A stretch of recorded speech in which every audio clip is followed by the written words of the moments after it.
excited to have as my guest on the program Run With It, Robert Nason. He is an instructor in video and TV production at BCIT, British Columbia Institute of Technology. And he's here today to talk about his stellar career and how does he maintain a healthy lifestyle.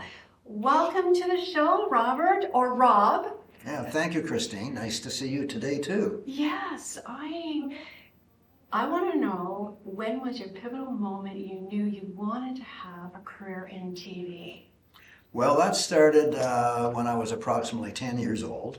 My father had passed away when I was 8, but that's fine. So my mother and I were basically just the two of us. But she was a private secretary, she had her car, and we would take these little trips sometimes in the other Atlantic provinces. We were living in New Brunswick at that point, but sometimes we go see family members on Prince Edward Island or down in Nova Scotia.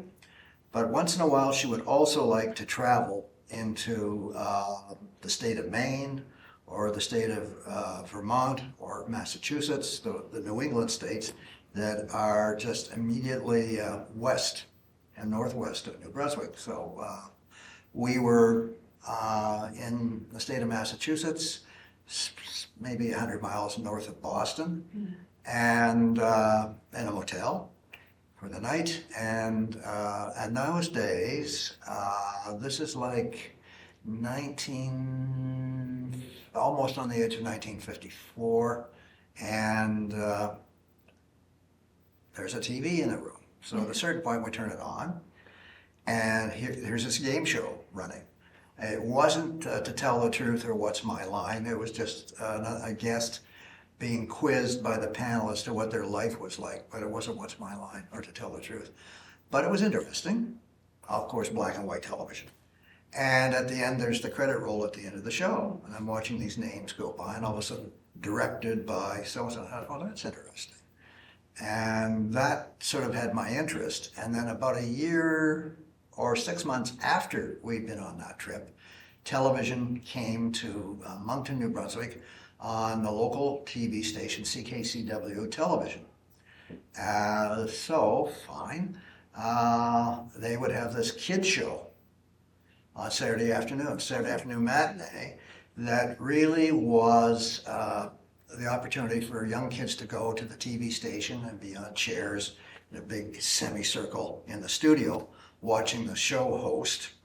The cartoons would be run, which we'd see on a couple of TV sets on the studio floor, and then there'd be some little fun and games, 20 questions, try and answer this. People would be putting their hands up trying to answer the questions, and if you won, you got a bag of potato chips or whatever.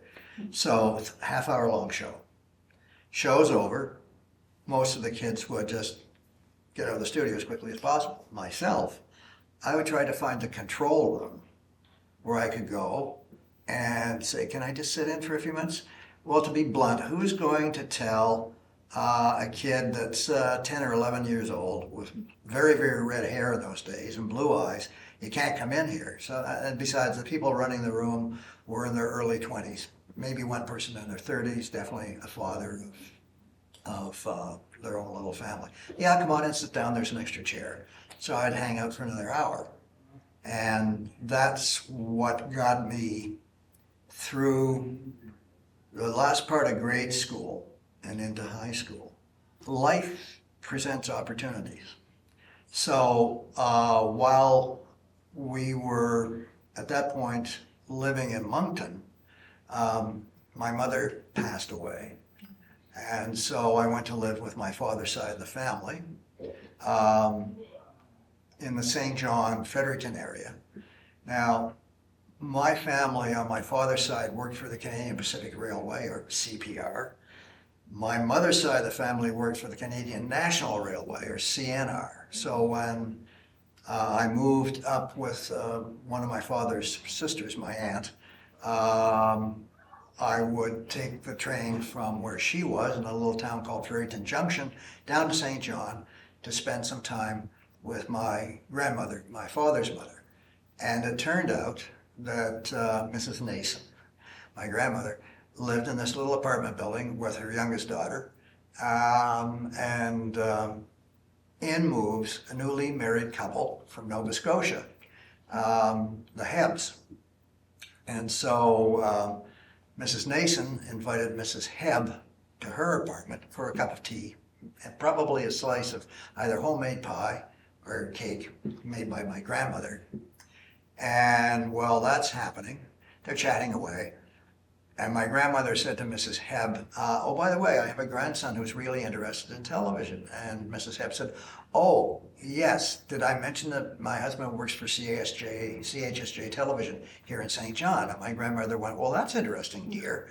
And Mrs. Hebb said, well, my husband, Marvin, is the new chief operator for the station.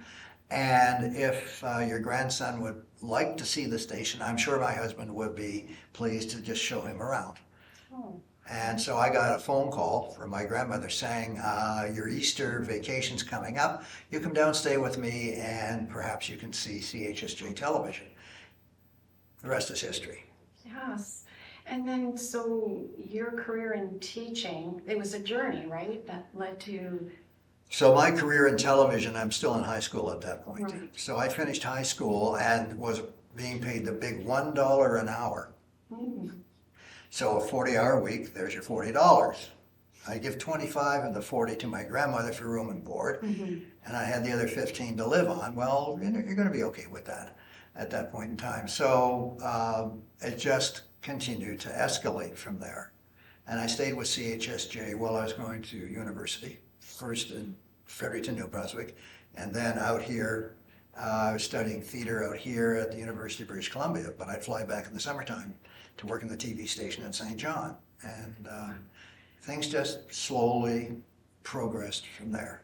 Right, and it was around 1961 when you started. It started 61-ish, yeah, and then graduated high school in 62 and into university, UNB for 2 years, and then 64 out here to UBC for roughly 3 years, but flying back to New Brunswick, stay in my grandmother's apartment, and walk about 4 blocks to the TV station. 4 blocks. Yeah, 4 blocks.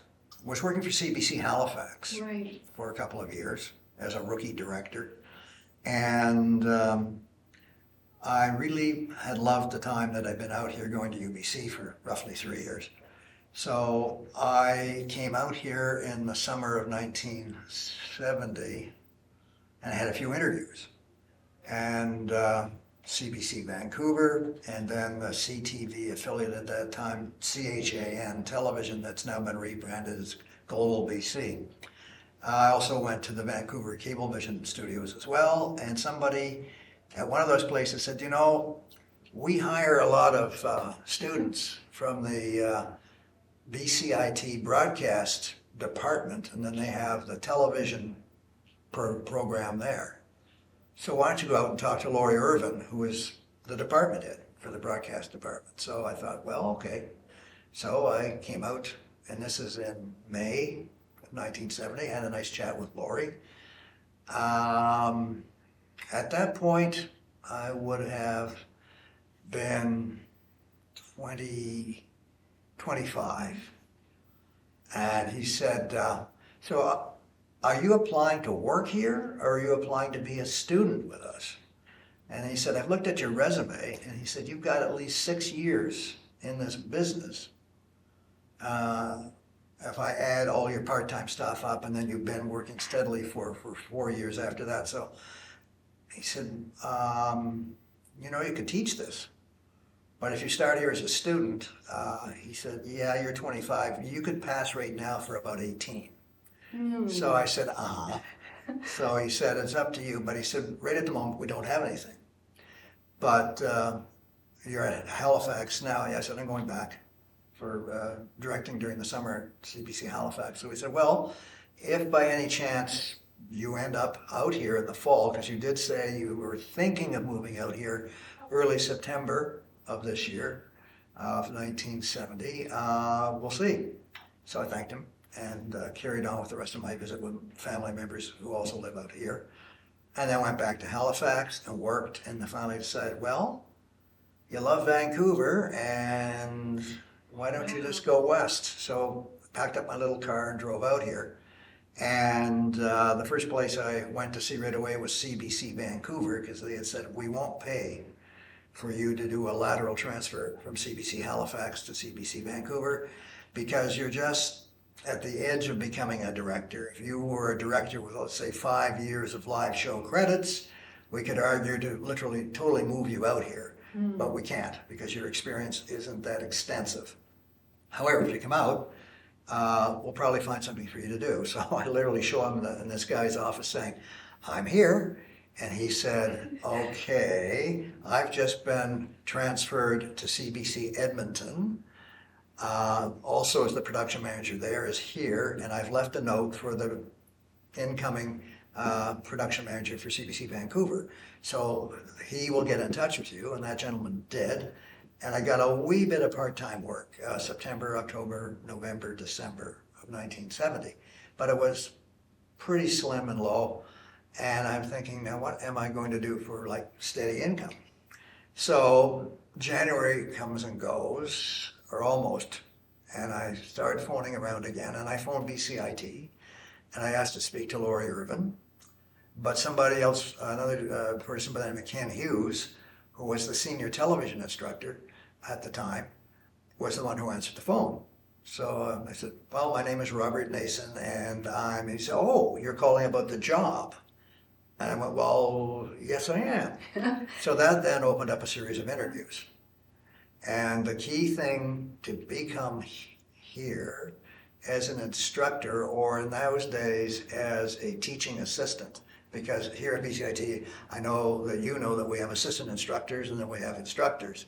Well, in those days, an assistant instructor was called a teaching assistant. So anyway, I had an interview with Lori Irvin.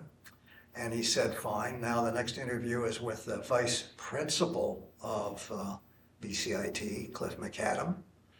And then both of those interviews went fairly well. And then you now have to have an interview with Ralph Carey. Now Mr. Carey was referred to as the government of British Columbia person working at BCIT, just to make sure that he could tell the government of BC that things were running smoothly at BCIT. So that interview went well, and the next thing I know, I've been offered a position as a teaching assistant in the broadcast department at BCIT, and the rest is history. Yes, and the rest is history. You've been here for over 50 years. I'm working my way through year 55. Wow, congratulations.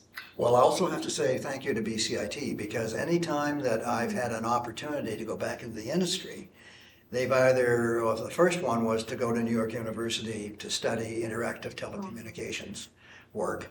And so I got an educational leave at, I think it was 80% of my salary for the first full year. And the exchange rate from Canadian into American money was only 3%. So that's not the case today, right? So that was fine. So that was a year, but then there were other years that I wanted to go out and work in Toronto to get additional experience. So those were always unpaid leaves. And when I was also at NYU, New York City, I thought, well, I'm here. So I sent resumes to ABC, CBS, and NBC, which were the three big networks at the time, and still are today, although it's a huge multi-channel universe that we live with. And so CBS looked at the fact that, oh, you helped to start a satellite delivery service called Knowledge Network in British Columbia? And I said, yeah, that's correct. So they checked all my credentials. And the next thing I know, I'm hired as the manager of satellite transmission and network operations for the CBS cable channel, which was the second entry into people's homes. It was the main CBS television network channel, but CBS cable was more like an arts and entertainment programming channel. So fine, so I'm finishing my master's degree at NYU, but I'm also working full-time for CBS cable, and it just keeps going. And tell us, what was it like living in New York? I had 3 lives. The apartment building I was living in, which also is a 62-story building. I was in apartment 24L on the 24th floor. And that was a 400 square foot apartment, L-shaped. but you can live in that, because if you get on the elevators and get up to the 61st and 62nd floors, that's the health club for people who are renting in the building. And one additional month's rent got you the health club 24/7, 365, more or less. And so that was lots of fun. And as part of that health club was a huge exercise room with a number of treadmills and mirrors on the walls and so on. And so I'd go up and set a treadmill for 6 miles an hour and get on it and run for an hour. And while I'm doing that, looking into the mirrors, there are people from various chorus lines of Broadway shows who are limbering up before they have to go to the theater for their call to come in. And so we'd always have these conversations. What show are you working on? Well, Evita. Oh, okay. 42nd Street, things of this nature. Mousetrap. Uh-huh. And what do you do? Well, I'm now working for CBS. At that point, it was still CBS Cable, but then CBS Cable, like many of these venture starts, went through too much of its upfront seed money from CBS Incorporated. So we had approximately $150 million to get CBS Cable up on the satellite and then run for another 4 years before we earn a cent of profit. Well, during the first full year of launch and running, we went through about 120 million of the 150. So a year later, the president of CBS Cable went to CBS Incorporated board and said, well, we've had to spend a bit more money, and to be honest, we really need to be topped up to 150 million again. And they said, we'll get back to you tomorrow. And their word the next day was, sorry, this is now July of 1981. So you're going to be off the satellite by December 31st of 1981. It's been nice. And a number of your staff will be reabsorbed back into the CBS television network. Have a nice day. So myself and several other people in CBS Cable went back into the network, and I had done good work for the others who were permanent long-term CBS employees, and they simply took me back over there. And so at that point, I suddenly became the technical producer for the CBS Overnight News for the CBS television network. So, and then that also evolved into manager of technical training and development for the CBS television network for roughly the last year that I was with them, which I myself ended in September of 1983 because I came back here. I will simply say this, if I'd stayed that extra year in New York, I would have never left. But the other problem about that was that on the horizon, we knew that CBS, the whole CBS Incorporated, would be sold. William S. Paley, who actually started CBS Radio and so on, and had grown into this huge conglomerate of television, film, sports, live entertainment, news. He was getting on in years. And so he decided he would retire, and Larry and Bob Tisch from Lowe's bought controlling interest in CBS Incorporated. And at that point, they brought in a time and motion studies company, Hoopers and Lybrand, who worked behind an office door, wood, with no signage on it. And they wrote the report, presented it to the then new board of directors of CBS, and basically said, what you're going to do, step number one, is you're going to lay off 1/3 of all CBS employees working in all the divisions. Now, I knew about that. That was probably going to happen. That was on the horizon, if you will, in July of 1983, which was one of the things that a couple of very good friends of mine in New York, who are now passed, said, that you got to watch out for. So I left them before that sale to Lowe's happened. And then 1/3 of everybody who I knew were gone. Of course, I'm back here at BCIT getting phone calls and the odd email and text message and so on. So I felt badly for a lot of really good friends. but happy that I had made the right decision to come back to BCIT because I'm still here. You talked about the health club, and Yeah. tell us, how did you find an interest in being, staying fit? Can you share that with our audience? Well, okay. The concept in my life is you got to walk every day, right? And when I was a bit younger, you got to run every day. Hence the treadmill on the 61st or 62nd floor of that high rise on West 52nd Street, set for 6 miles an hour and running for an hour. And the reason for that then was when I went to New York, August of 1980, and living in Midtown Manhattan, New York City was not safe. It really was not. So I would go either to NYU and then eventually work at CBS Cable and so on, really dressed down. We're talking baggy jeans, an old shirt, an Army surplus winter jacket, an Army surplus lightweight summer jacket, all looking pretty grubby. And that was the way that you prevented from being mugged in New York.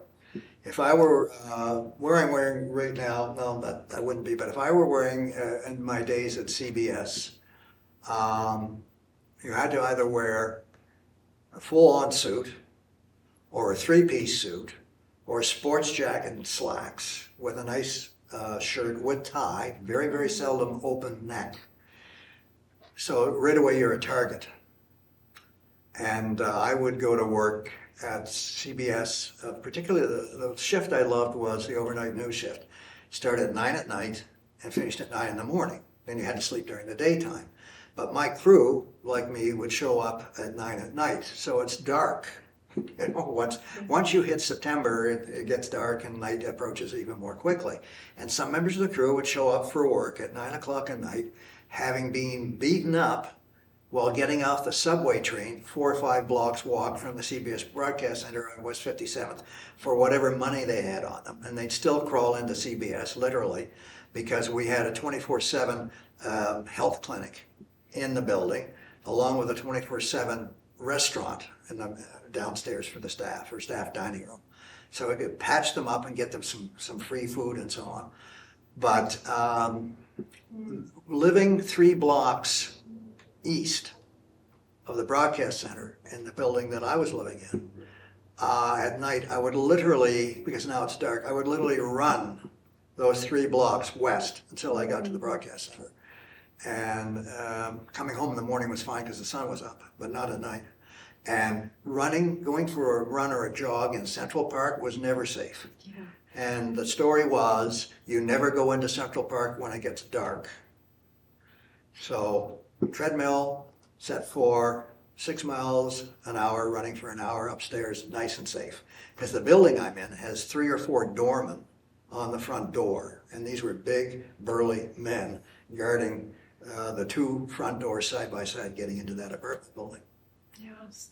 So you can run, right? Well, not anymore, but yeah. But no, I mean, like today, you still keep fit, and tell us about the importance of nutrition. I try to eat, a really good person who works with us again now, Judy Phipps, is very much into health. And so she gave me the recipe for breakfast, which very simply is bowl, 1 cup of yogurt, 3/4 of a cup of muesli, but I use Alpen, which also has some dried raisins, etc. with it. And then on top of that, I put about 14 raspberries and about 18 blueberries, and then slices of half a banana, and then half a glass of milk, and also a glass of water for some vitamin supplements that I take. And that's breakfast. And then lunch from here is usually like a bacon, cheese, chicken breast in a lettuce wrap. So not a lot of bread. Mm-hmm. And supper is usually fresh fruit and a slice of a big banana loaf that again has got a lot of banana but other fruit bits in it. and chocolate chips, which are kind of addictive. You need chocolate, you need something. We gotta have it. And I drink a lot of green tea and or Yes. water. Yes, which is right beside you. Yes, it is. Is there anything else you'd like to add, Rob? Well, students, because BCIT without the students doesn't exist.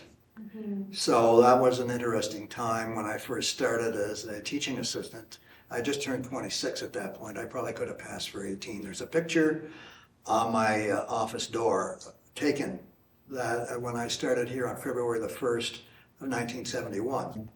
The fun at that point was the students had to dress the same as the faculty because we were in the School of Business. So everybody in the School of Business had to wear slacks or suit, sports jacket, shirt and tie. The women had to wear, they could wear women's dress slacks or skirts and a blouse, etc. And then a little jacket on top, like a sports jacket on top of that. So that was the full attire. So in those days, SW1, which is the original main BCIT building, had an elevator from the first floor up to the fourth floor, and students were not allowed to ride in the elevator. So I start here in February of 71, and the first day I get into the elevator, somebody goes, "You can't go here." Why? Only students cannot ride this elevator. Staff are allowed. So if you're staff, fine. If you're a student, get out. Out comes the ID. And I said, "I'm faculty." And I would say, "And could you please show me your faculty identification?" So the word got around right away. He's young, and if you push him, he bites. So I didn't get asked for my ID for a very long period of time. Still don't, really. But I felt badly for the students because I felt then that there was a bit of a double standard. That's gone away, and I think that's a good thing. It went away many years ago. But in the mid-1970s to roughly 1980, there was sort of a difference between what students could do and what staff and faculty could. That has been blurred a lot, and I applaud BCIT for that. Because we're all on a quest to learn and grow. And I think that's one of the things that's always kept me at BCIT or ready to come back if I've been on a professional development leave, either with or without pay for anywhere up to a year, or in the case of my time in New York City, almost 4 years. So it's, and then London, England for 2. That was setting up an educational programming service using the Olympus satellite created by the European Space Agency. And we were transmitting programs that were prepared by high school, post-secondary, and college and university and polytechniques all across Western Europe. And so they would send them in on a videotape cassette called Betacam SP, which can have 4 language tracks on it. And so our educational programs from the members of Eurostep would be broadcast out full picture, but 4 separate and distinct sound channels. And so there's always been change. And if you take a look at the television stations in Vancouver, some have come and some have gone. But the nice thing about BCIT is there's always work for the students there, sometimes paid, sometimes unpaid, and there are opportunities for the staff now to stay in Vancouver to do their professional development, rather than having to travel. Like I had traveled to Toronto first, then New York City, so I've always been able to pay the bills. Rob, thank you so much for your time today. Really enjoyed our conversation. We could talk for another hour. We could go for a long time. Thank you so much. It's been a pleasure, Christine. Thank you so much. Thank you.